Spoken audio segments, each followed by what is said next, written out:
Puji nama Tuhan, selamat malam Bapak Ibu Saudara, selamat berjumpa kembali malam hari ini dalam online Discipleship Revival Total Ministry. Puji Tuhan, malam hari ini kita akan membahas satu tema, ya. Temanya adalah tentang 7 roh Allah. Nah, temanya adalah 7 roh Allah. Nah, saudara, tentang 7 roh Allah ini jarang-jarang dibahas. Khususnya di gereja-gereja mereka jarang sekali membahas tentang 7 roh Allah ini. Bahkan ada gereja-gereja juga yang nggak memahami akan adanya 7 roh Allah itu. Kita bersyukur ya, di online discipleship ini kita boleh belajar hal-hal yang baru tentang 7 roh Allah pada malam hari ini. Nah, saya pernah satu kali diizinkan oleh Tuhan untuk mengadakan seminar hamba-hamba Tuhan, kurang lebih 300 hamba Tuhan itu ngumpul. Ya, lalu saya berdoa, bertanya Roh Kudus, temanya apa? Ya, seminar hamba Tuhan itu dalam 1 hari 2 sesi. Lalu Roh Kudus memberikan tema yaitu meleset dari target, dan sesi kedua adalah tentang 7 roh Allah. Nah, saudara, ketika kami saya bahas tentang 7 roh Allah ini, mereka habis selesai acara itu nyerbu semuanya. Pada nanya, pertama pertanyaannya begini, ya, ini para hamba Tuhan loh ya. Nanyaannya, untuk apa ya mengerti tentang 7 roh Allah itu? Saya mendengar pertanyaan seperti itu, saya sedih, saudara. Ya, kenapa mereka bertanya seperti itu? Ya, setelah saya paparkan, setelah saya jelaskan tentang adanya 7 roh Allah itu, mereka itu kok tanyanya seperti itu ya, untuk apa? Saya bilang gitu ya, mungkin Bapak Ibu Saudara belum ya, merasakan tentang kebutuhan dan pentingnya tentang 7 roh Allah itu. Tapi kalau nanti satu hari ya, Bapak Ibu Saudara ini benar-benar hidup di dalam roh, tidak main gereja-gerejaan hanya memberikan way out solusi hidup terhadap jemaatnya, tapi membawa orang ini masuk dalam dimensi roh. Nanti Anda akan ketemu perkara-perkara seperti itu. Walaupun Anda masih bingung, saya bilang, simpan dulu ya, 1 hari mungkin Anda membutuhkannya. Filenya, materinya, ya, saya berikan catatan-catatannya itu juga, makalahnya. Nanti buka kembali. Kalau perlu, ya, kami ada rekamannya tentang 7 roh Allah itu. Bapak Ibu semuanya boleh membuka kembali tentang pencerahan atau paparan daripada 7 roh Allah tersebut. Ya, malam hari ini, saudara, kita akan membahas tentang 7 roh Allah ini, ya. Apa sih 7 roh Allah itu? Ya, sehingga harus dibahas bersama-sama pada malam hari ini. Ternyata Bapak Ibu Saudara, 7 roh Allah itu ada di dalam diri Allah Bapa. Ya, di dalam diri Allah Bapa itu ada 7 roh. Nah, ketika Pak Andreas ya menyusun ya tentang pengajaran akhir zaman, di sini dalam materi kita ini Pak Andreas berkata begini, dalam rangka menyusun pengajaran tentang akhir zaman, ya, saya menemukan ayat berikut yang menimbulkan pertanyaan saya. Ya, ayatnya nanti kita bahas, kita baca. Lalu Pak Andreas itu tanya kepada Bapak, Tuhan Yesus dan Roh Kudus. Bapak, ya, apakah ke-7 roh Allah itu adalah Roh Kudus? Jadi Pak Andreas itu tanya kepada Allah Bapak, ya. Apakah ke-7 roh Allah itu adalah Roh Kudus?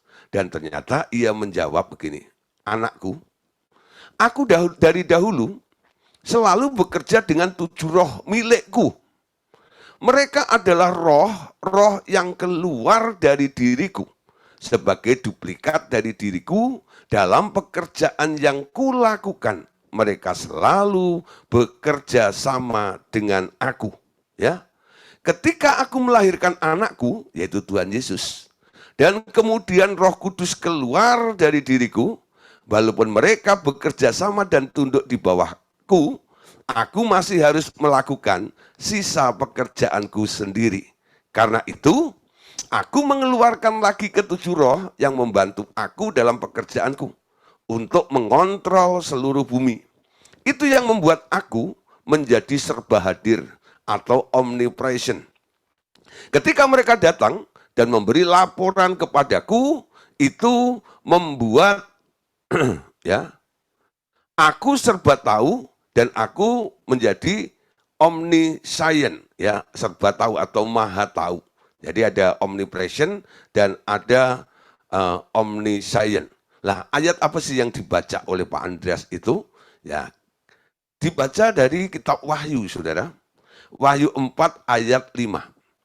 Di sini dikatakan, dari tahta itu keluar kilat dan bunyi guruh yang menderu-deru dan tujuh obor menyala-nyala di hadapan tahta itu. Itulah ketujuh roh Allah. Nah, saudara, kitab Wahyu ini menunjuk pada tahtanya Allah Bapa. Ternyata ya di situ ada kilat ya dan ada tujuh roh ya, ada tujuh obor yang menyala-nyala di hadapan tahta Allah Bapa itu. Dan di sini diberi penjelasannya. Ini bukan karangan dari Pak Andreas atau orang RTM, tapi ini apa kata Alkitab. Alkitab bilang, tujuh obor itu adalah ketujuh roh Allah. Ya. Jadi ketika Pak Andreas membaca Wahyu pasal 4 ayat yang kelima ini, Pak Andreas sempat berdialog dengan Allah Bapa. Apakah tujuh roh itu identik atau sama dengan Roh Kudus? Allah Bapa menjelaskan tidak. Walaupun itu juga keluar dari diriku. Ya. Cuman bedanya begini. Kalau Roh Kudus keluar dari Allah Bapa, lalu menjadi satu pribadi sendiri, betul? Nah, keluarnya Roh Kudus dari Allah Bapa itu disebut split, pemisahan. Allah Bapa memegang gender kebapaannya, ya, gender laki-lakinya. Lalu Roh Kudus split membawa dari Allah Bapa yaitu gender perempuannya. Sehingga kalau Anda melihat fungsi Roh Kudus itu selayaknya seperti fungsinya seorang ibu. Betul. Karena apa?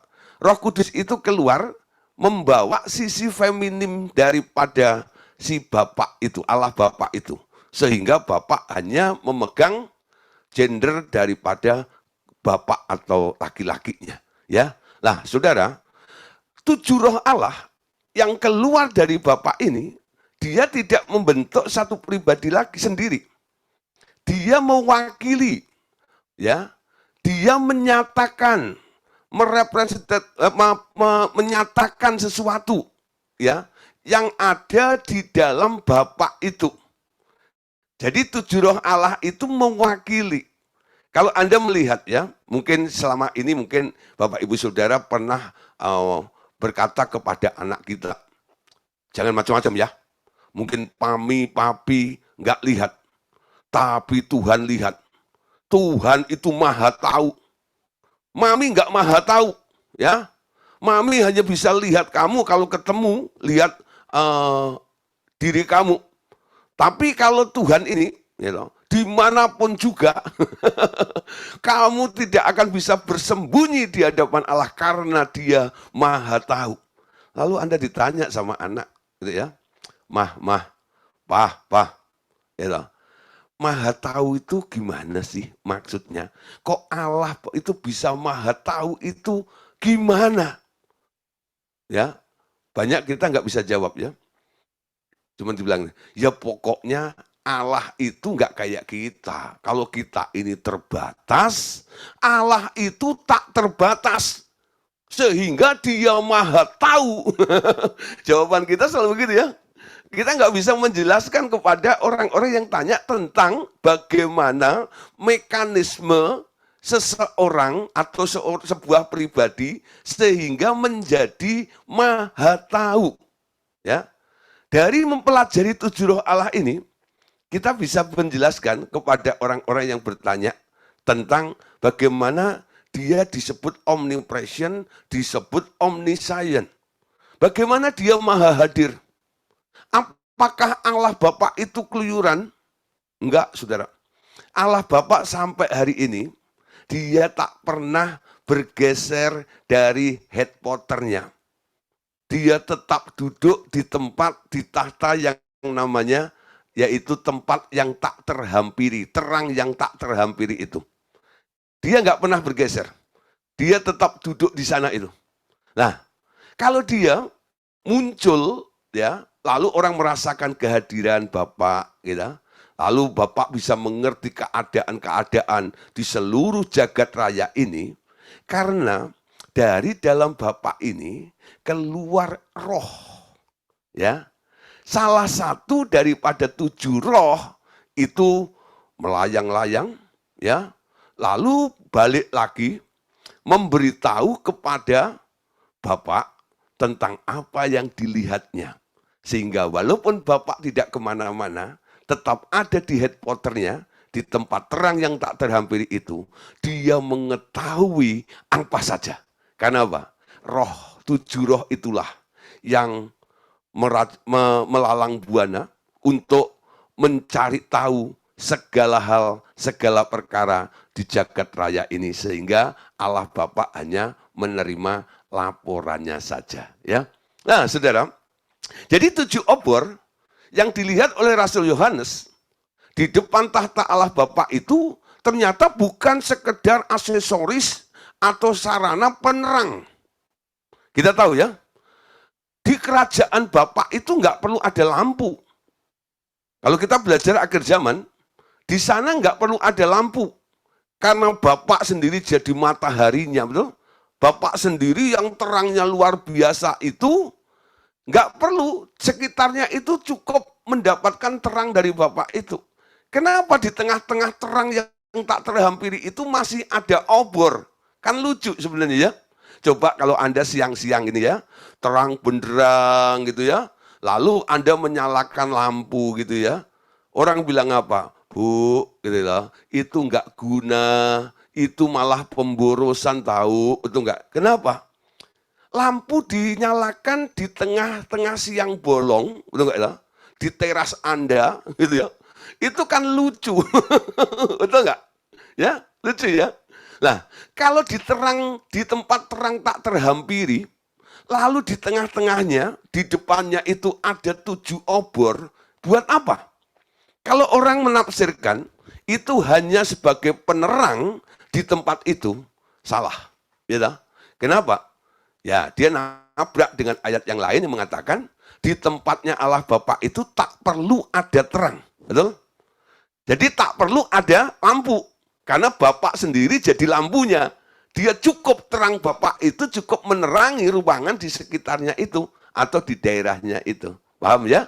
Nah, sekarang ketika Rasul Yohanes ini melihat ada 7 roh itu, lalu Alkitab mengatakan di sini, dari tahta itu keluar kilat dan bunyi guruh yang menderu dan 7 obor menyala-nyala di hadapan tahta itu. Lalu disebut di sini, itulah ke-7 roh Allah. Amin. Bukan lampu. Walaupun bentuknya seperti obor. Tapi itu adalah 7 roh Allah. Jadi nanti kalau Bapak Saudara cerita tentang perkara ini, lalu dibantah gitu ya. Itu kan lampunya untuk menerangi kayak rumah kita perlu lampu ini gini. Anda bisa bilang, bukan. Alkitab bilang apa? Enggak bilang lampu. Tapi Alkitab bilang itu adalah 7 roh Allah. Jadi 7 roh Allah ini, ya, istilah ini kita temukan ketika Rasul Yohanes melihat apa yang terjadi, situasi yang terjadi di hadapan tahta Allah Bapa. Ya, nah, jadi boleh disimpulkan. Jadi Bapak itu mempunyai 7 roh Allah untuk memfasilitasi supaya Allah Bapa itu jadi omnipresent, supaya dia bisa jadi omniscient. Betul? Bisa maha tahu dan bisa maha hadir di mana-mana tanpa dia harus keluyuran, harus bergeser atau pergi dari tahtanya. dia tetap stay di situ, tapi dia bisa mengetahui semuanya karena dia punya fasilitas yang disebut 7 roh Allah itu. Nah, saudara, selain Allah Bapa, ternyata Tuhan Yesus juga punya, saudara, punya 7 roh Allah. Ya, anak domba, nah ini adalah Tuhan Yesus ya, Tuhan Yesus. Kalau Anda perhatikan, ya di dalam Wahyu pasal 5, ayat yang ke-6, saudara ya, tadi kan Wahyu 4 ayat 5. Sekarang Wahyu 5 ayat 6, sekali lagi, di situ terdapat tulisan tentang anak domba yang tersembelih, yakni Tuhan Yesus. Ternyata di alam roh nampak dia memiliki juga ketujuh roh Allah yang disertai keterangan fungsinya, yaitu sebagai roh-roh yang diutus ke seluruh bumi. Ya, nah ketika muncul dan terjadi di dalam Tuhan Yesus ini, penjelasannya lebih detail lagi, saudara. Di sini dijelaskan juga tentang fungsi daripada 7 roh tersebut.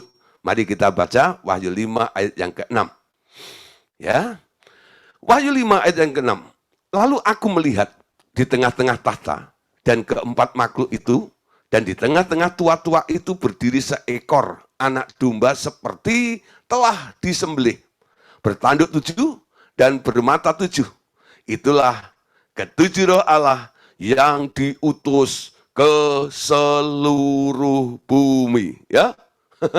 Ke seluruh bumi. Nah, saudara, di sini Rasul Yohanes melihat dalam penglihatannya itu, ya. Rasul Yohanes melihat ada seekor anak domba yang telah tersembelih. Kenapa anak dombanya telah tersembelih? Kita tahu ya, sebenarnya ketika Allah Bapa ini ya menciptakan manusia, dan sebelumnya ya segala ciptaan itu, Allah Bapa itu sudah berpikir jauh ya tentang kalau sampai ada makhluk-makhluk yang mengalami kegagalan, khususnya manusia. Nah, disinilah Allah Bapa itu berpikir panjang. Ketika menciptakan segala sesuatu dengan anaknya ini, dia tanya kepada Tuhan Yesus yang mendapat pendelegasian untuk menciptakan segala-galanya. Ya, nah, kalau sampai dari ciptaanmu nanti itu ada yang gagal dalam misinya, ya, bagaimana itu? Ya, bagaimana? Ya, nah, apalagi ketika menciptakan manusia di situ, manusia itu diciptakan, didesain serupa dengan gambar Allah, lalu ditaruh di muka bumi. Dengan tujuan supaya manusia itu bisa mempengaruhi si iblis, supaya iblisnya bertobat. Ceritanya gitu. Ya. Tapi kita lihat kenyataannya, bukan manusia yang mempengaruhi iblis, tapi iblis yang mempengaruhi manusia. Jadi di sini manusia mengalami kegagalan dalam misinya untuk menyelamatkan si iblis itu. Nah, kegagalan seperti ini sudah diprediksi oleh Allah sebelum segala sesuatunya diciptakannya. Jadi Allah Bapa berpikir, kalau sampai ada kegagalannya, ya harus ada yang menyelesaikannya. Nah, siapa Pak yang menyelesaikan? Kamu, bilang, ditunjuklah Yesus. Caranya gimana? Nyawa dibayar nyawa. Artinya, kamu dibunuh. Jadi Tuhan Yesus ini pernah disembelih di alam roh untuk jaminan, ya. Nah, kenapa Yesus harus mati di atas kayu salib? Sebenarnya yang menyelamatkan Anda itu bukan darah yang di kayu salibnya, itu bukan. Yang menyelamatkan Anda, yang menjadi jaminan penebusan kita ini sebenarnya darah yang pernah tercurah ketika Tuhan Yesus itu disembelih di alam roh. Makanya Yohanes ini melihat anak domba itu telah tersembelih. Bukan karena dipaku di kayu salib, enggak. Ya. Karena dia disembelih sejak sebelum dunia dijadikan. Sebagai apa? Jaminan. Jadi Allah Bapa itu punya plan A, punya plan B. Plan A-nya adalah menyuruh manusia untuk berhadapan dengan iblis supaya mempengaruhi iblis. Tapi karena gagal, termasuk manusianya sendiri, sekarang harus dipulihkan, harus ditebus. Dengan apa? Dengan plan B-nya, yaitu apa? Darah Tuhan Yesus. Makanya Kolose 1, 19-20 ini, Allah Bapa ingin berdamai dengan segala makhluk melalui darah Tuhan Yesus. Darah yang mana? Bukan darah di kayu salib, tapi darah di alam roh. Ketika Tuhan Yesus keluar dari Hades, setelah 3 hari ada di sana, dia bangkit dari kematian, dia membawa semua tawanan yang telah dimerdekakan, serta membawa darahnya ditaruh di depan Allah Bapa. Darah yang mana? Tuhan Yesus nggak pernah diceritakan mampir ke Golgota, lalu korek-korek tanah di sana, lalu ambil darah yang sudah kering campur tanah itu, lalu dibawa ke Allah Bapa. Enggak. Darahnya yang ada di alam roh itu. Amin. Nah, itu ada pelajarannya sendiri, ya. Nah, nanti mungkin menimbul pertanyaan, kok dombanya telah disembelih? Tapi hari ini kita membahas tentang 7 rohnya, saudara, ya. Perhatikan, ternyata anak domba itu yang telah disembelih itu bertanduk 7. Nah, ini gambarnya ya. Bertanduk 7. Nah, di sini lebih jelas gambarnya. Nah, ini anak domba sama sih gedenya. Ya. Nah, ini ya. Tanduknya 7. Ya, 1 2 3 4 5 6 7 ya. Ada 7 tanduk di situ di anak domba ini. Nah, si 7 tanduk inilah disebut 7 roh yang diutus ke seluruh bumi. Jadi tanduknya 7, matanya juga 7 di situ. Bermata 7, bertanduk 7 ya. Nah, jadi penempatan matanya di mana? Pokoknya tanduknya 7 ya, matanya 7, seperti itu aja ya. Dari kenyataan ini sekarang kita tahu bahwa Sang Bapa memiliki 7 roh Allah. Sekarang juga Sang Anak, ada Tuhan Yesus, ternyata memiliki ke-7 roh Allah juga. Amin. Nah, kalau Bapa punya 7 roh Allah, Anak punya roh Allah, lah disinilah Pak Andreas mulai lebih bertanya-tanya lagi. Di sini dikatakan membuat Pak Andreas bertanya kepada Bapak, Bapak, kalau engkau memiliki ke-7 roh Allah dan anakmu juga memiliki 7 roh Allah, apakah ketika engkau menyuruh anakmu membuat manusia, apakah Adam juga memiliki 7 roh Allah? Dan ia menjawab, yes, iya. Adam dulu juga punya 7 roh Allah. Kenapa? Karena Adam diciptakan serupa. Amin. Serupa. Jadi kalau Bapak punya 7 roh Allah, Tuhan Yesus punya 7 roh Allah, serupa dengan Bapak Tuhan Yesus, artinya dia punya yang sama seperti apa yang dimiliki oleh Bapak. Paham? Apa itu? 7 roh Allah. Ya, 7 roh Allah. Jadi perbandingannya seperti itu. Nah, kalau Bapak Saudara nanya, ayatnya mana Pak? Ya kita cuman melihat dari kata serupa itu. Serupa itu artinya ada kemiripan. Ya, punya potensi yang sama.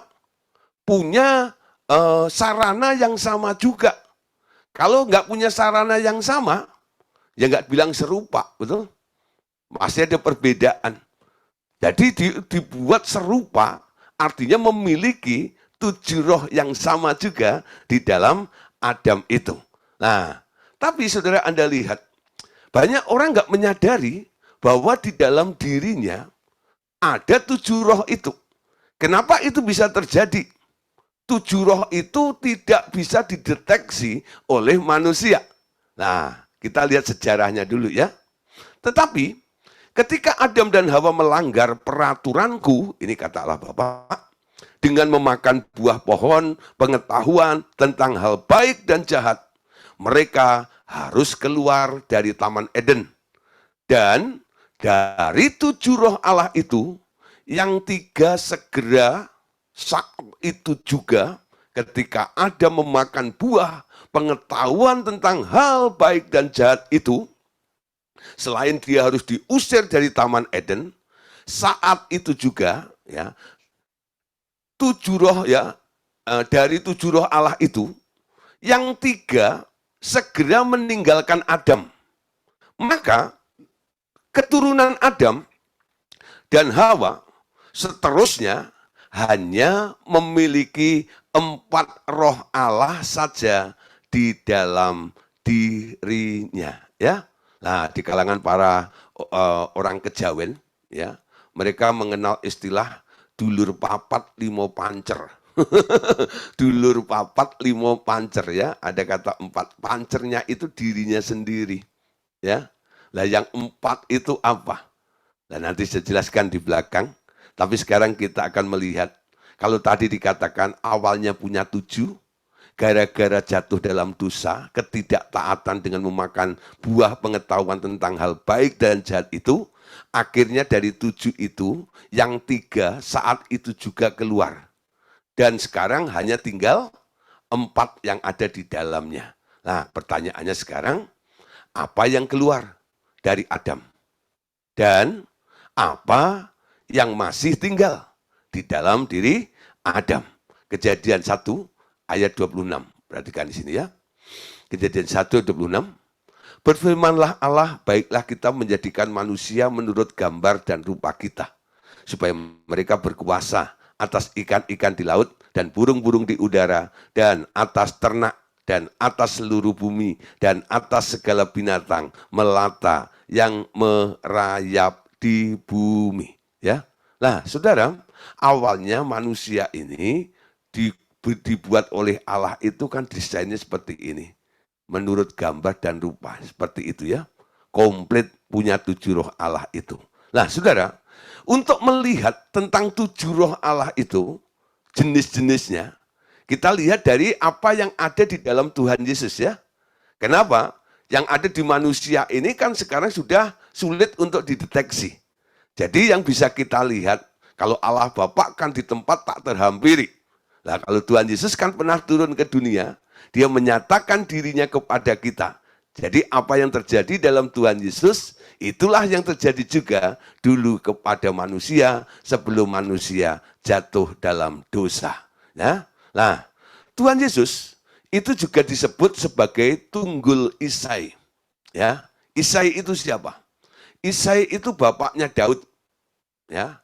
Lalu karena Saul itu melanggar, lalu Samuel diperintahkan oleh Tuhan untuk pergi ke rumah Isai untuk mengurapi anaknya Isai. Nah, dipilihlah dari anak-anaknya Isai itu satu orang yang namanya Daud, ya. Nah, dari Daud itulah terus keturunannya dibangun sampai akhirnya melahirkan juru selamat. Sehingga kalau kita hari Natal, kita selalu menyanyi ya, malam kudus sunyi senyap, itu ya. Nah, Yesus anak Daud. Yesus anak Daud, Daud ya, Daud. Yesus anaknya Daud. Ya. Nah, saudara, kenapa Yesus disebut anak Daud? Karena Allah telah mengikat sebuah perjanjian kepada Daud, betul? Bahwa kerajaanmu akan tetap untuk selama-lamanya. Ya. Kalau Anda lihat sejarahnya Daud, kerajaan Daud itu setelah jatuh, setelah ganti pemimpin yaitu anaknya Salomo, sempat terjadi perpecahan, bukan? Kokoh untuk selama-lamanya. Nah, kelihatannya kan semakin hari kerajaannya itu kan semakin kayaknya nggak karu-karuan gitu ya. Yang disebut kokoh untuk selama-lamanya itu di mana? Sebenarnya nubuatan daripada kerajaan Daud itu mengacu kepada kerajaan Yesus, yaitu kerajaan 1000 tahun nanti, saudara. Ya, jadi Yesus harus ditarik. Kenapa? Ya, akhirnya malaikat itu memilih seorang wanita yang namanya Maria. Ya, karena Maria ini sedang bertunangan dengan Yusuf. Dan Yusuf ini kalau ditarik gitu ya, lah garis keturunannya, itu nanti ketemu ya bahwa dia itu termasuk silsilahnya nyampainya ke Daud itu, saudara. Jadi perjanjian Allah itu turun terus, akhirnya sampai ke Yusuf. Yusuf menikah dengan Maria, melahirkan Yesus ini loh. Bukan berarti Yesus itu anaknya Yusuf, bukan. Ya, dia harus lahir di keluarga itu, Yosef dan Maria, supaya digenapi nubuatannya bahwa Yesus adalah anak Daud. Amin. Anaknya Daud. Nah, ini sedikit bingung ya. Nggak apa-apa bingung, memang dibikin bingung dulu ya, supaya muncul pertanyaan dalam diskusi nanti. Nah, saya cukup jelasin sepintas saja karena konteksnya bukan di sini tentang itu. Tapi saudara, bicara tentang tunggul Isai, ini artinya kita sedang membicarakan Tuhan Yesus. Maksud saya begitu loh ya. Nah, di dalam Yesaya pasal 11 ayat 1 dan ayat yang kedua, perhatikan di sini. Suatu tunas akan keluar dari tunggul Isai. Ya. Suatu tunas akan keluar dari tunggul Isai. Dari Isai yang melahirkan Daud, melahirkan Salomo, melahirkan ini, dan itu satu kali akan ada tunas lagi yang akan keluar dari silsilah Isai ini. Dan taruk yang akan tumbuh dari pangkalnya akan berbuah. Lalu ayat yang kedua. Roh Tuhan akan ada padanya. Roh hikmat dan pengertian, roh nasihat dan keperkasaan, roh pengenalan dan takut akan Tuhan. Ya. Jadi untuk mengerti apa saja tentang ketujuh roh Allah itu, sekarang kita boleh melihat kepada Tuhan Yesus yang dikenal juga sebagai Adam terakhir. Bahkan Adam adalah gambar dari Tuhan Yesus sebenarnya. Ya, itu tertulis dalam 1 Korintus pasal 15 ayat yang ke-45. Seperti Adam ada tertulis, manusia pertama, Adam telah menjadi makhluk yang hidup, tetapi Adam yang terakhir menjadi roh yang menghidupkan.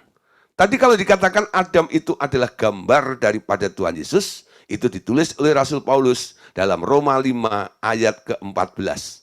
Sungguh pun demikian, maut telah berkuasa dari zaman Adam sampai zaman Musa, juga atas mereka yang tidak berbuat dosa, dengan cara yang sama, seperti pelanggaran yang telah dibuat oleh Adam, yang adalah gambar Dia yang akan datang.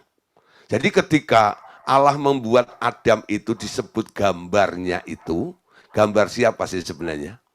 Nah, di sini semakin jelas, sebenarnya Adam itu adalah gambarnya Tuhan Yesus. Cuman gambar ini akhirnya disobek sama si iblis, dicoret-coret sama iblis, sehingga nggak menyerupai Tuhan Yesus. Lalu Tuhan Yesus yang adalah sejatinya dari gambar Adam itu sendiri, ya.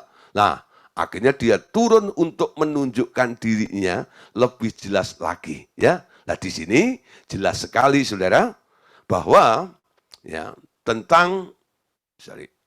jelas sekali bahwa nubuatan Yesaya dalam Yesaya 11 ayat 1 sampai 2 itu adalah tentang Yesus Kristus, keturunan Isai, bapaknya Daud secara daging, tetapi di dalam dirinya akan disertai dengan 7 roh Allah tadi ya. Nah, apa saja itu 7 roh Allah? Ini ya. 1. Dikatakan tadi roh Tuhan. Ya. Roh Tuhan atau roh Yahweh. Nah, ketika Allah menciptakan manusia, di situ di dalam kitab Kejadian ditulis ketika patung Adam itu telah selesai dibuat, Tuhan Allah menghembuskan nafas atau ruah kepada patung Adam itu, sehingga Adam mendapat julukan baru, mendapat predikat yang baru, mendapat sebutan yang baru. Ya, sebutannya apa? Maka Adam disebut menjadi makhluk yang hidup. Ya, makhluk yang hidup. Nah, ini perbandingannya ketika manusia itu telah jatuh dalam dosa. Firman Tuhan mengatakan, manusia itu daging.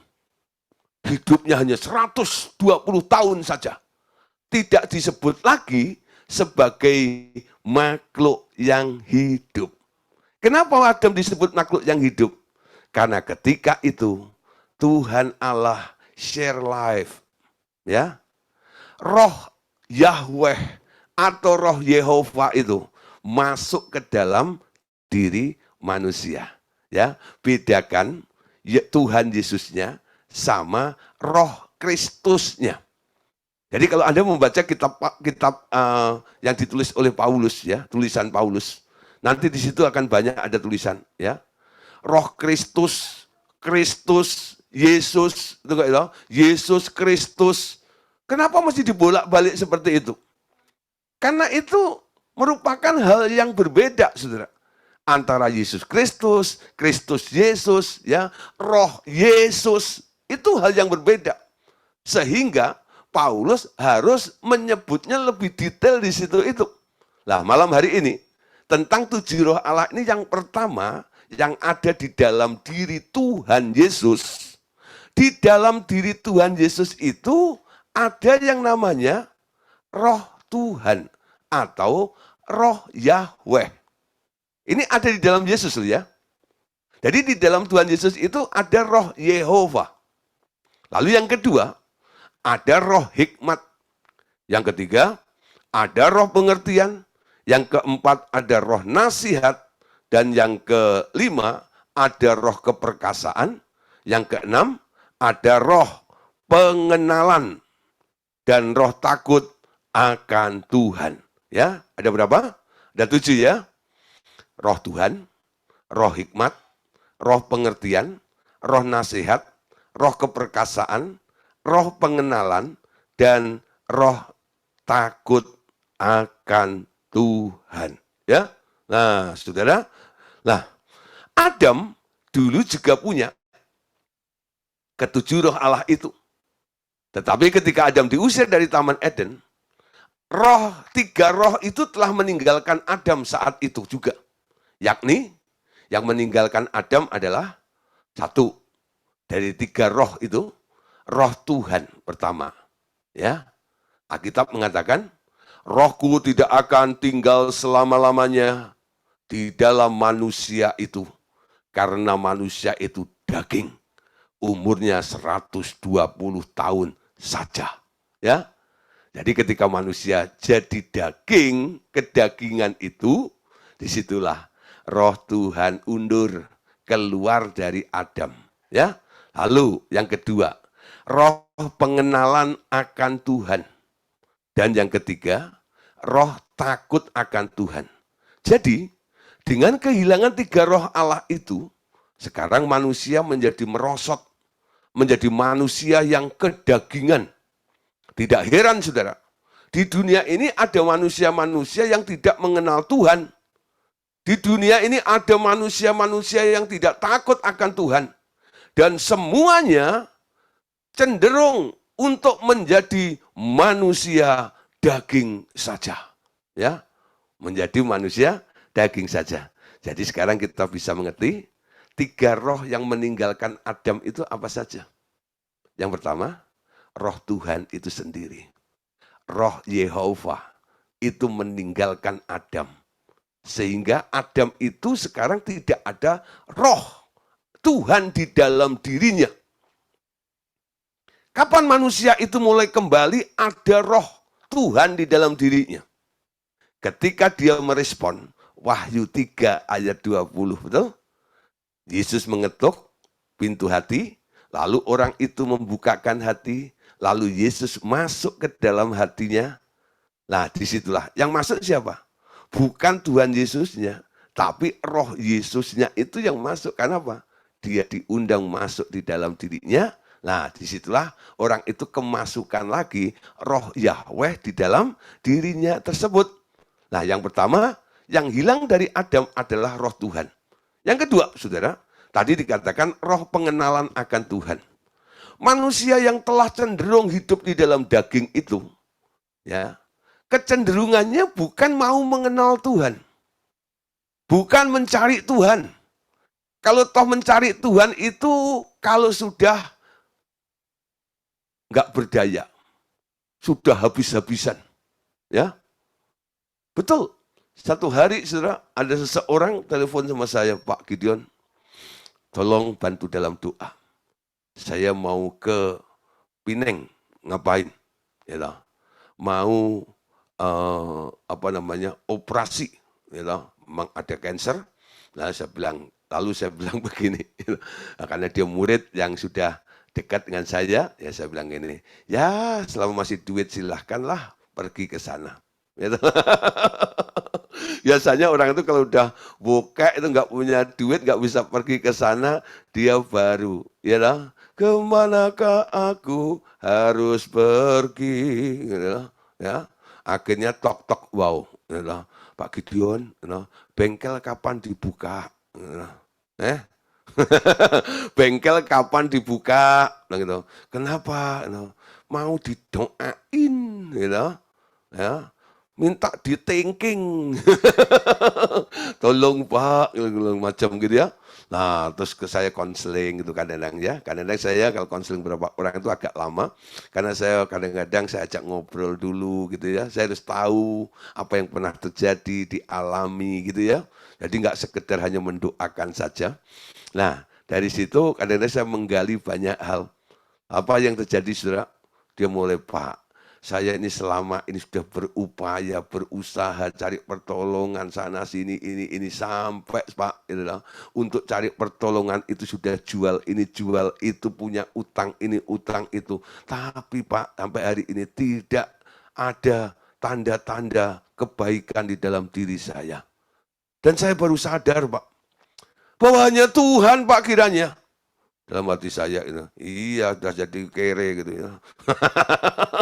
Udah bokek, udah nggak punya apa-apa, itu baru bilang, ya hanya Tuhan Pak. Saudara Anda tahu ya, orang untuk mengenal, mencari Tuhan itu kadang-kadang sulit sekali ya. Kenapa? Memang tabiat daging itu tak pernah ada keinginan sedikit pun untuk mau kenal Tuhan. Amin. Mau kenal Tuhan. Nah, disinilah menunjukkan bahwa memang di dalam diri manusia ini sudah tidak ada roh pengenalan akan Tuhan. Di dalam manusia kedagingan itu. Sehingga dia tak peduli lagi. Tak sepertinya nggak butuh tentang mengenal Tuhan itu loh. Ya, hati-hati saudara. Kalau Anda ya sebagai orang Kristen sekalipun, belum tentu walaupun KTP-mu Kristen, kalau hatimu tidak ada keinginan untuk mengenal Tuhan, jangan-jangan memang di dalam dirimu tidak ada roh pengenalan akan Tuhan. Sehingga tidak ada roh lapar dan haus akan Tuhan itu loh. Ya. Nah, walaupun diselenggarakan online discipleship, pemuridan, Senin sampai Jumat, kadang-kadang libur, gitu ya. Nah, umpama gitu. Tapi rasanya, gitu ya, nanti aja deh. Ya, nanti saja deh. Kan ada rekamannya. Ya, memang ada rekamannya, saudara. Anda bisa mengejar dengan rekaman itu, bagus. Memang kita sediakan juga. Tapi sebenarnya hatimu itu kerinduannya itu dibangun ketika rohmu itu ada lapar dan haus itu loh. Ya, lapar dan haus. Kalau Anda memang punya waktu, tunjukkan kelaparanmu, tunjukkan kehausanmu dalam pengenalan akan Tuhan ini. Mau kenal Tuhan lebih lagi. Ya, saya salut sama Pak Simon tuh. Ya, walaupun kadang-kadang harus mengantar istrinya di rumah sakit pun kadang-kadang gitu. Dia bilang, Pak, lokasinya saya maaf gitu ya, di sini kalau macam gitu. Saya bilang, ini orang lapar dan haus akan Tuhan, betul? Nah, yang lainnya juga saya lihat ya, nggak saya sebut, sebut satu ya, Pak Among gitu ya, termasuk orang lapar haus itu ya, akan Tuhan, lo minum kan ya, haus betul ya. Ya, lapar dan haus, amin. Nah, itu membuktikan, menunjukkan bahwa di dalam diri Anda itu ada roh pengenalan akan Tuhan. Jadi roh pengenalan akan Tuhan itu membuat orang itu pengen kenal Tuhan, ya, pengen tahu lagi tentang Tuhan, tentang Tuhan. Tidak cukup hanya mengetahui Tuhan itu sebagai Tuhan dan Juru Selamatnya tok. Tapi dia mengenal secara pribadi. Tiap hari berkata, mengenal isi hatimu.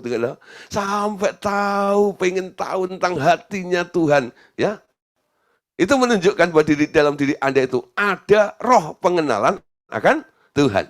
Nah, kalau sudah hilang, karena kedagingan tadi itu seperti Adam dan Hawa ketika jatuh dalam dosa. Ya, Adam itu tidak mengejar Tuhan. Anda tahu? Ketika mereka mendengar bunyi langkah Tuhan, pertama memang dia takut karena telah bersalah ya. Tapi kan Tuhan tidak marah-marah kan? Dia hanya memanggil, Adam, Adam, di manakah engkau? Ketika Allah bertanya tentang di manakah engkau, Adam berkata, aku bersembunyi ya karena aku sudah telanjang. Bukannya mendekat kepada Allah, manusia itu semakin menjauh, menjauh, menjauh, menjauh, menjauh, menjauh, menjauh. Itu membuktikannya nggak mau kenal, betul? Padahal Allah itu kan mau memperkenalkan dirinya kepada manusia saat itu. Yang ketiga, saudara, apa yang hilang di dalam diri manusia? Yaitu roh takut akan Tuhan. Roh takut akan Tuhan. Ketakutan dengan Tuhan sama takut akan Tuhan itu beda. Ketika Adam mendengar bunyi langkah Tuhan, Adam ketakutan, loh. Adam ketakutan. Orang ketakutan itu sebenarnya sedang terintimidasi. Si iblis bilang gini, lu salah, lu nggak layak, betul nggak ya? Nah, lu nggak pantas. Bentar lagi lu dihukum sama Tuhan. Nah, akhirnya dia ketakutan dengan Tuhan. Tapi takut akan Tuhan ini ya, sebenarnya lebih kepada perkara respek.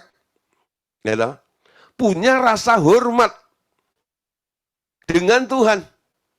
Ya, mengakui Tuhan menjadi pribadi yang harus berdaulat di dalam dirinya.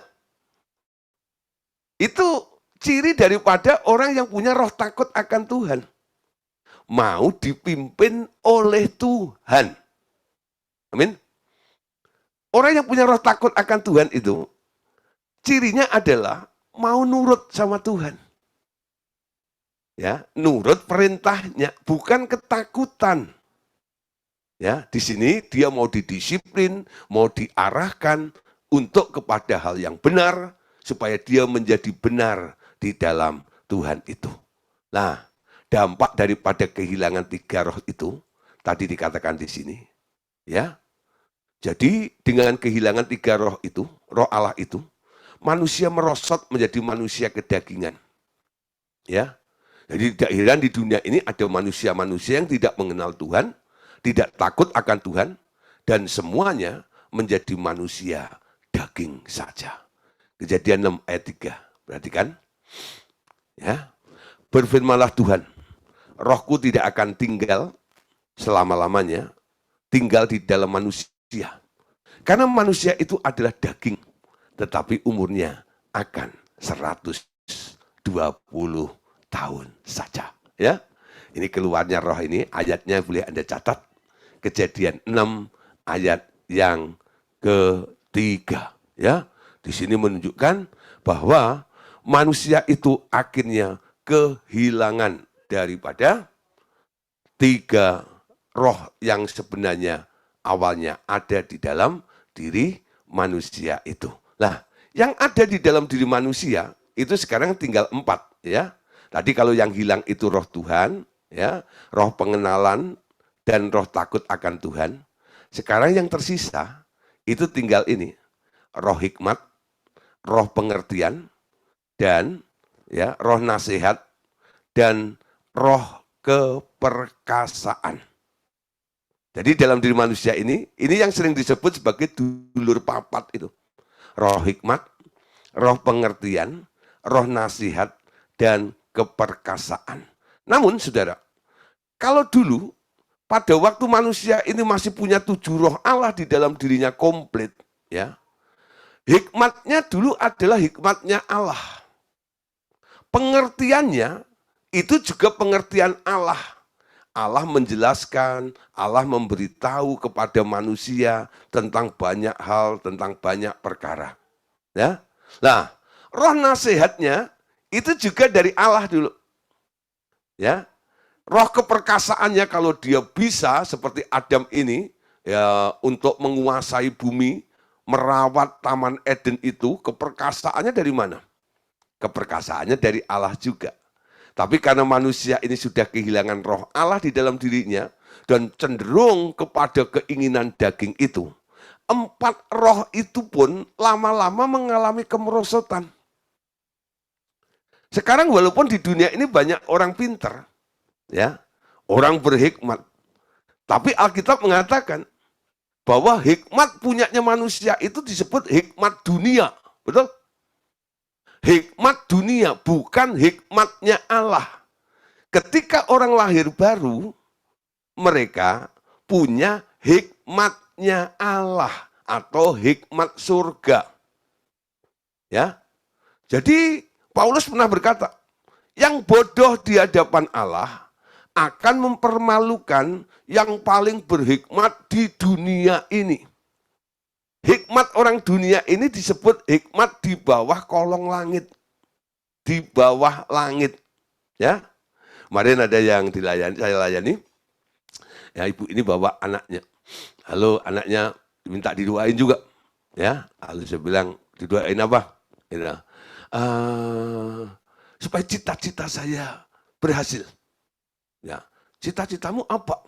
Lalu sebutin cita-citanya gini nih, ya. Lalu saya lihat, wow, cita-citanya tinggi nih ya. Lalu saya bilang, kamu pasti gantungkan cita-citamu di langit ya. Oh iya, Pom, betul. Nah, kenapa gantungkan di atas langit? Ya kalau jatuh paling enggak dekat sama bintang gitu ya. Oh, ya, digantungkan di atas langit tinggi setinggi-tingginya, ya. Nah, barang digantung di atas langit itu kan masih di bawahnya langit, makanya disebut kolong langit, betul? Jadi upaya manusia untuk mengetahui banyak hal sampai dia menjadi berhikmat di kalangan orang dunia ini, hikmatnya nggak melampaui apa yang ada di atas langit. Nah, yang di atas langit itulah yang disebut alam roh, saudara. Ya, langit itu apa sih? Ketika Allah menciptakan langit, Alkitab juga mengatakan Allah menciptakan cakrawala. Langit itu adalah sebatas kita bisa memandang. Kalau sudah kita tak mampu memandangnya, nah dibalik ketidakmampuan kita itu, itulah yang disebut alam roh, betul? Nah, orang yang lahir baru, hikmatnya di atas langit. Karena apa? Dia nggak dididik ala pohon pengetahuan baik dan jahat. Dia sekarang dididik di bawah pohon kehidupan. Jadi kuliah di universitas pohon kehidupan. Dengan cara bagaimana? Rajin chatting, rajin nanya kepada Tuhan, tiap hari dapat pengetahuan dari Tuhan, Tuhan bicara ini, Tuhan kasih tahu ini dan itu. Kalau dia tahu bukan karena dia ngerti, dia tahu karena Tuhan yang kasih tahu. Nah, itu hikmat di alam roh, hikmatnya Allah. Jadi kalau ditanya, kok kamu tahu? Lah Tuhan ngomong, kata Tuhan. Ya, kata Tuhan. Itu yang disebut hikmat di atas langit. Tapi kalau kita bisa tahu karena pengalaman hidup kita, ya, kok kamu tahu ya tentang ini yang ada di Gunung Bromo itu umpama gitu ya. Lah aku kemarin pernah ke sono. Saya lihat gitu kalau macam gitu ya. Nah, apa yang pernah Anda alami lalu Anda mengerti, nah itu hikmat secara dunia sebenarnya yang dihasilkan dari apa yang Anda kerjakan, apa yang Anda alami di situ itu loh. Nah, sekarang hikmat yang ada di dalam manusia itu rata-rata di sini ini. Pengen untuk jadi orang pinter atau berhikmat, kejarlah ilmu sampai ke negeri Cina. Wow, gitu ya. Betul nggak? Kejar ilmu, ya, kejar. Nah, seberapa Anda bisa lari jauh, sejauh itulah hikmatmu nanti. Hikmat karena pengejaran, betul ya? Nah, pengalaman hidup, pengalaman hidup. Dan Alkitab mencatat, di bawah bumi ini, nggak ada orang yang lebih tinggi hikmatnya daripada hikmatnya Salomo. Ya, Salomo menjadi orang berhikmat karena seluruh hidupnya itu dipakai untuk apa? Untuk riset, untuk mencari tahu. Tahu ini, tahu itu, tahu ini, tahu itu, tahu ini, tahu itu, tahu ini, tahu itu. Tapi Salomo sendiri nggak kenal Tuhan. Itu enggak ya? Nah, kenapa? Dia hidupnya sibuk untuk mengejar pengalaman ini, pengalaman itu, tahu ini, tahu itu, tapi nggak tahu Tuhan. Nah, ini saudara, bahaya ya.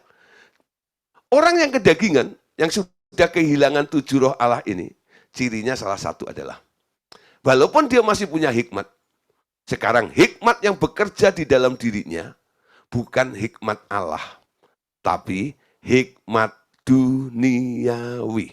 Ya. Nah, yang kedua, saudara, yang masih ada di dalam diri manusia, selain roh hikmat, yaitu roh pengertian. Ya, roh pengertian. Banyak orang, saudara, ya, ngerti, ya. Nah, ngerti, ya. Pengertiannya dari mana? Pengertiannya karena belajar. Atau enggak ya? Memecahkan rumus ini, itu, dan itu. Akhirnya menjadi orang pintar. Ngerti. Ya. Nah, beda saudara. Ketika sebelum manusia itu jatuh dalam dosa dan kehilangan 7 roh Allah. Pengertiannya itu sebenarnya adalah Tuhan. Betul enggak ya? Dari Tuhan. Pengertiannya seperti itu. Jadi dia melihat, dia merasakan, ya, di alam roh, bagaimana Tuhan menyatakan. Nah, nanti Anda kita lihat, berarti kan ketika pemulihan terjadi, banyak orang-orang yang sudah dipulihkan, sekarang nanti indera rohnya mulai terbuka, betul? Mulai menangkap ini, mulai menangkap itu, ya, melihat ini, melihat itu. Lalu ngerti banyak hal. Pengertiannya bukan karena belajar. Pengertiannya karena Tuhan menyatakan, betul? Bukan karena dia mencoba untuk menganalisa, bukan. Setelah kami pertimbangkan, setelah kami analisa begini, maka kami memutuskan. Bukan, saudara. Ya, nah, karena Tuhan menyatakan sesuatu kepada Anda, lalu Anda mengerti. Ya, revelation, pewahyuan daripada Tuhan. Ya, nah Paulus berkata, berdoa untuk jemaat Efesus supaya Tuhan itu memberikan roh hikmat dan wahyu. Wahyu itu pengertiannya. Hikmat dan wahyu supaya mereka bisa mengenal Allah dengan benar, kata Paulus. Nah, itu yang perlu diminta. Banyak orang Kristen itu kalau berdoa pada Tuhan yang diminta cuma duit, atau ya kebutuhan-kebutuhan hidupnya. Tapi 2 perkara ini jarang diminta. Siapa yang pernah doa, Tuhan berikan aku hikmat-Mu dan pewahyuan-Mu. Dengan Anda mendapat hikmat Allah, engkau bisa memecahkan banyak masalah di dunia ini dengan hikmatnya Allah. Amin. Dan hikmatnya Allah itu beda dengan dunia. Ya. Pengertian daripada Allah itu melampaui kapasitas dunia itu juga. Lalu saudara, ada roh nasihat. Di dunia ini kan banyak orang membuka kantor itu ya, menjadi penasihat, ya, penasihat hukum. Dengan dia sekolah dulu jadi sarjana hukum gitu ya. Wah, gelar SH di belakangnya gitu. Lalu buka praktek gitu ya. Nah, banyak menjadi konsultan seperti gitu. Terus banyak yang minta nasihat kepada dia. Nasihatnya apa, saudara? Nasihatnya bagaimana, saudara? Anda lihat ya. Sebenarnya nasihat-nasihat yang diberikan oleh orang-orang yang sudah kehilangan 7 roh Allah itu. Nasihat-nasihatnya adalah nasihat manusiawi. Atas pertimbangan perasaannya. Gitu enggak ya? Untung rugi. Ya. Jadi nasihatnya itu berdasarkan di situ. Ya, kalau aku nasihati seperti ini, untungnya apa ini? Ruginya di mana nih? Jadi pertimbangannya ada di situ itu. Ya. Lalu karena merasa diuntungkan gitu ya. Wah, yang dinasihati itu betul. Wah, nasihatnya bagus tuh. Ya. Aku minta nasihat kepada kamu, cuan. Untung, ya. Memang sudah. Ya, jadi siapa yang bisa menasihati membuat orang itu bisa beruntung paling laku, itu enggak itu? Nah, nasihatnya itu hanya berdasarkan itu, pertimbangan untung rugi. Ya. Nah, sekarang sudah nasihat yang benar itu bagaimana? Yesus itu juga disebut penasihat dalam kitab Yesaya. Namanya penasehat ajaib. Allah yang perkasa, Bapa yang kekal, Raja damai. Ya, ada 5 ya atribut di bahunya Yesus. Salah satunya Yesus disebut counselor, sebagai penasehat. Bagaimana Yesus menasihati? Siapa yang pernah minta nasihat kepada Tuhan? Siapa yang pernah minta nasihat kepada Bapak? Siapa yang pernah mendapatkan nasihat daripada Bapak? Bandingkan nasihat Bapak dengan nasihat dari orang-orang yang hanya memberi nasihat berdasarkan pertimbangan untung rugi saja. Beda, saudara. Ya, hikmatnya Allah itu di kalangan manusia tak terselami. Seperti itu ya. Dan nasihatnya Allah itu seperti itu. Bagaimana dia menasihati Anda? Luar biasa. Satu kali saudara, ya, Paulus itu ya sebagai tawanan, dia mau dibawa ke Yerusalem. Kapalnya kandas di Malta. Ya. Seluruh awak dan para tawanan yang ada di situ sudah melempar skoci, mau kabur. Ya. Karena apa? Kalau di kapal terus itu pertimbangannya, kalau kapalnya tenggelam, dia ikut tenggelam, matilah semuanya. Tapi Paulus itu berdiri, lalu berseru, berkata kepada semua penumpang, termasuk awak kapal itu. Jangan ada yang keluar dari kapal ini. Karena tadi malam, malaikat Tuhan menemui aku dan berkata, karena kamu Paulus, kamu harus menghadap Kaisar. Semua yang ada di dalam kapal ini akan selamat. Nah, saudara Anda lihat ya, kalau menurut pertimbangan, kapal yang pecah itu, lama-lama air akan masuk lebih banyak dan akan karam. Untung rugi, nasihatnya yang lain, kabur, pakai skoci saja. Tapi Tuhan beda di situ. Dia punya alasan dalam menasehati itu. Dan nasihatnya itu bukan berdasarkan untung ruginya. Tapi misi. Karena Paulus harus menghadap Kaisar. Maka semua yang di kapal itu akan selamat. Ya. Nah, nasihatnya beda bukan? Dasarnya apa? Bukan untung rugi. Betul? Itu contoh saudara. Nanti dalam kehidupan sehari-hari, Bapak Ibu Saudara juga akan mengalami tentang nasihat dari manusia dan nasihat dari Tuhan. Rajin-rajinlah minta nasihat daripada Tuhan. Nanti Anda akan bisa membedakan. Oh, nasihat manusia itu begini, nasihat Tuhan itu seperti itu. Nah, kalau Anda cari nasihat di kalangan orang-orang yang sudah kehilangan 7 roh Allah, dari orang-orang yang dianggap bisa menasihati itu, pasti nasihatnya bukan dari Tuhan. Kenapa? Itu roh nasihat dulu yang awalnya dari Allah itu sudah merosot, dipengaruhi oleh daging itu sendiri. Ya, nah bagian terakhirnya yaitu roh keperkasaan. Ya, di dalam manusia ini yang tertinggal dari 4 itu sekarang ada namanya keperkasaan. Ya kalau manusia bisa ini bisa itu dia sanggup itu kan keperkasaannya, kemampuan, kapasitas daripada manusia itu. Nah, walaupun dia ini lakukan semuanya itu, Kekuatannya dari mana? Kalau nggak kekuatan dari otot, kekuatannya dari otaknya, betul? Kalau orang bisa berpikir lebih lagi, dia akan menang, dia akan kuat, perkasa. Ya.